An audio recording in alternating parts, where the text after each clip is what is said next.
कि कुछ बात है कि हंसती मिटती नहीं हमारी, सदियों रहा है दुश्मन दौरे जहां हमारा। नमस्कार, मैं अनुभव मिश्रा उपस्थित हूं उस विश्वविद्यालय के प्रतिनिधि के रूप में जिस विश्वविद्यालय ने आजादी की लड़ाई से लेकर आजादी के वास्तविक अर्थ को प्रस्फुटित करने में अपना अमिट योगदान दिया। मैं इस अंतर विश्वविद्यालय युवा महोत्सव में प्रतिनिधित्व कर रहा हूं महात्मा गांधी काशी विद्यापीठ विश्वविद्यालय वाराणसी का। मैं विषय के विपक्ष में अपने विचार रखने से पूर्व सर्वप्रथम अपनी सांस्कृतिक विरासत के सशक्त पैमानों को ध्यान में रखते हुए वीणावादी मां सरस्वती के चरणों में अपना प्रणाम वंदित करता हूं। प्रणाम इस सिराजे हिंद की धरती जौनपुर को, जिसके कण कण में वीरता और शौर्य का एक प्रतीक भरा है। प्रणाम सम्मानित नीरक्षीर निर्णायक मंडली को। प्रणाम यहां बैठे महानी विद्वज्जनों को, जिनके आशीर्वाद के आगोश में पनपते फूलों का कण हैं हम। शिक्षा, जिसका एक अर्थ यह भी होता है कि व्यक्ति के जीवन का सर्वांगीण विकास करना। शिक्षा का अर्थ सिर्फ रोजगार युक्त व्यक्तित्व विकास करना नहीं होता, बल्कि शिक्षा का अर्थ होता है कि समाज में जो विशेष प्रकार का रहन सहन है उसे प्रेरित करना, प्रोत्साहित करना। तो इसको अगर यूं कहें कि शिक्षा का एक विकट और विशेष उद्देश्य यह होता है कि समाज में नैतिकता, ईमानदारी, उत्साह, अपनत्व की भावना को उत्पन्न करना।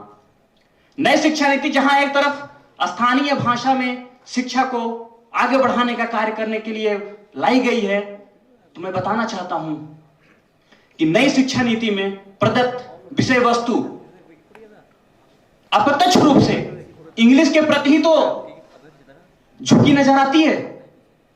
आप नई शिक्षा नीति की फरमान को उठा के देखिए, आपको हिंदी का एक वर्ड नहीं नजर आएगा। तो कैसी स्थानीय भाषा की बात की जा रही है? नई शिक्षा नीति में बताया गया कि अध्ययनकर्ता शिक्षा के साथ साथ व्यवसायिक कौशल को भी सीख पाएगा।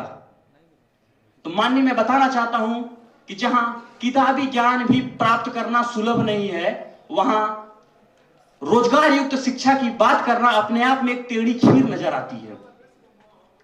नई शिक्षा नीति में एक महत्वपूर्ण स्थिति को बताया गया कि अध्ययनकर्ता को इस बात का बखूबी ज्ञान रहेगा कि वो किस लिए अध्ययन कर रहा है और उसके अध्ययन का अंततः लाभांश क्या होगा। तो माननीय, मैं इस मंच के माध्यम से बताना चाहता हूं कि जिस देश में आज भी किताबी ज्ञान सुलभ रूप से उपलब्ध नहीं है, जिस देश में आज भी रोटी कपड़ा मकान जैसी बुनियादी चीजों की सुनिश्चितता संभव नहीं है, उस देश में रोजगार युक्त शिक्षा की बात करना अपने आप में बेईमानी साबित होगा। महोदय, मैं ग्रामीण भारत की बात करूं तो वहां पे शिक्षा का स्तर क्या है कि बच्चे हैं तो स्कूल नहीं है, स्कूल हैं तो अध्यापक नहीं है, और अगर तीनों हैं तो पढ़ाई नहीं है। मैं ग्रामीण भारत की बात इसलिए कर रहा हूं क्योंकि महात्मा गांधी का विचार था कि भारत की आत्मा गांव में निवास करती है। गांव में शिक्षा के क्या स्तर है, इससे आप सब भली भांति अवगत अवश्य होंगे।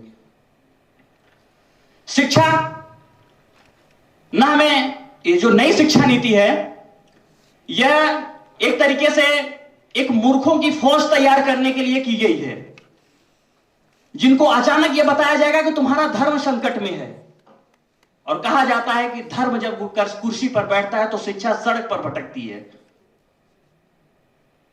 महोदय, आज आजादी के हम 75वें सोपान पे खड़े हैं, लेकिन आज स्थिति यह है कि हम ये नहीं तय कर पा रहे हैं कि 1/135 करोड़ हिंदुस्तान को रोटी कहां से दी जाए, 1/135 करोड़ हिंदुस्तान को कपड़ा कहां से दिया जाए, 1/135 करोड़ का मकान किस पैमाने पर सुनिश्चित किया जाए।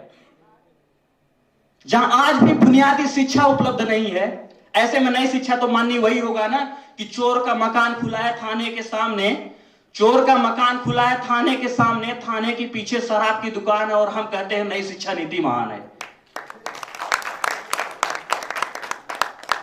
महोदय, नई शिक्षा नीति में विशेष ध्यान दिया गया, पक्षधर शायद उस बात को नहीं पढ़े थे, कि तकनीकी और नई शिक्षा नीति में तकनीक को और आर्टिफिशियल इंटेलिजेंस, कृत्रिम बुद्धिमत्ता को बढ़ाने की बात की गई है। तो माननीय, मैं पूछना चाहता हूं कि, और मैं इस बात से सहमत हूं कि कृत्रिम बुद्धिमत्ता हमें अच्छे हथियार दे सकता है, लेकिन मैं माननीय पूछना चाहता हूं कि क्या कृत्रिम बुद्धिमत्ता हमें देशभक्ति की भावना दे सकती है? क्या कृत्रिम बुद्धिमत्ता हमारे देश के प्रत्येक नागरिक के अंदर सर झुकाने और सजदा न करने की परंपरा वाली भावना दे सकती है? बिल्कुल नहीं। जहां आज आधा देश भूख से पीड़ित है, जहां ठंडे तवे और ठंडे पेट एक दूसरे के पूरक हैं, वहां तकनीकी शिक्षा और तकनीक से शिक्षा की बात करना अपने आप में हास्यास्पद है। नई शिक्षा नीति आज उतनी ही प्रासंगिक है जितना कि जहां आज हम चांद पे पीने के लिए पानी खोज लिए, लेकिन अपनों के कंठ आज भी सूखे हैं। और अभी मैं पक्ष में सुन रहा था, हमारे सीनियर और अन्य भी जो पक्ष के साथी थे, उन्होंने बताया कि नई शिक्षा नीति किस किस तरीके से बेहतर, उन्होंने कई सारे आंकड़े प्रस्तुत किए। मैं उत्तर प्रदेश के एक बड़े शायर हुए आदम गोडवानी, उनका एक शेर है कि तुम्हारी फाइलों में गांव का मौसम गुलाबी है, तुम्हारी फाइलों में गांव का मौसम गुलाबी है, मगर ये आंकड़े झूठे हैं और दावा किताबी है। महोदय, हकीकत देखिए, रोंगटे खड़े हो जाएंगे। गांव में शिक्षा का क्या स्तर है? मैं बताना चाहता हूं कि नई शिक्षा नीति भारतीय शिक्षा परंपरा को बर्बाद करने का एक गला घोटू फरमान है। नई शिक्षा नीति भारतीय शिक्षा व्यवस्था को ध्वस्त करने का एक तरफा आयाम है। अभी पक्ष में बैठे साथी बता रहे थे कि किस किस तरीके से नई शिक्षा बेहतर है। मैं बात बताना चाहता हूं कि नई शिक्षा नीति खर्चीली व्यवस्था है। नई शिक्षा नीति तकनीकीकरण को तो बात की छोड़िए, नई शिक्षा नीति निजीकरण को बढ़ावा देगी।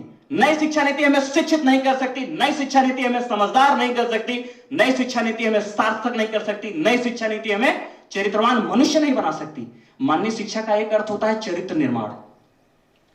मैं पक्ष में बैठे साथियों से कहना चाहूंगा कि नई शिक्षा नीति को बहुत ध्यान से पढ़ें तो जान पाएंगे कि मूल परक शिक्षा के संवर्धन और चरित्र निर्माण में नई शिक्षा नीति नदारद साबित होती है।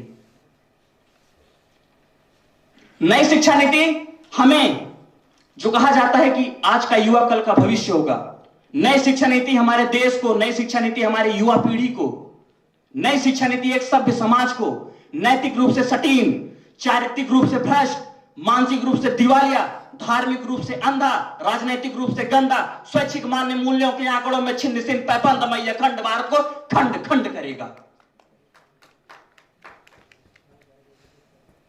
अभी नई शिक्षा नीति की बहुत स्वर्ण अक्षरों में विशेषताएं बताई जा रही थी। मैं उस पर गालिब की दो लाइन है कि खबर तो मुझे भी है जन्नत की हकीकत, खबर तो मुझे भी है जन्नत की हकीकत, मगर गालिब दिल खुश करने के लिए ख्याल अच्छा है। मैं विपक्ष में साथी, मेरे विपक्षी विषय के पक्ष में साथी जो हैं, वो पक्ष तर्क वितर्क की चाहे जितनी इच्छा जाहिर कर लें, सवालों जवाबों का चाहे जितना अनुलोम विलोम कर लें, लेकिन वो वास्तविकता पे कुठाराघात नहीं कर सकते। जिस देश में आज भी रोटी कपड़ा मकान जैसी बुनियादी चीजों की सुनिश्चितता संभव नहीं है, जिस देश में आज भी बुनियादी शिक्षा संभव नहीं है, उस देश में आप नई शिक्षा नीति की बात करें तो यह हास्यास्पद से ज्यादा कुछ नहीं होगा। मैं बताना चाहूंगा कि नई शिक्षा नीति जो 29 जुलाई 2020 को भावनाओं की थाली में संभावनाओं को सजा के निकली तो एक सुनहरे भविष्य की तरफ थी, लेकिन अप्रासंगिकता, अनुपलब्धता के कारण यह बिल्कुल सफल नहीं है।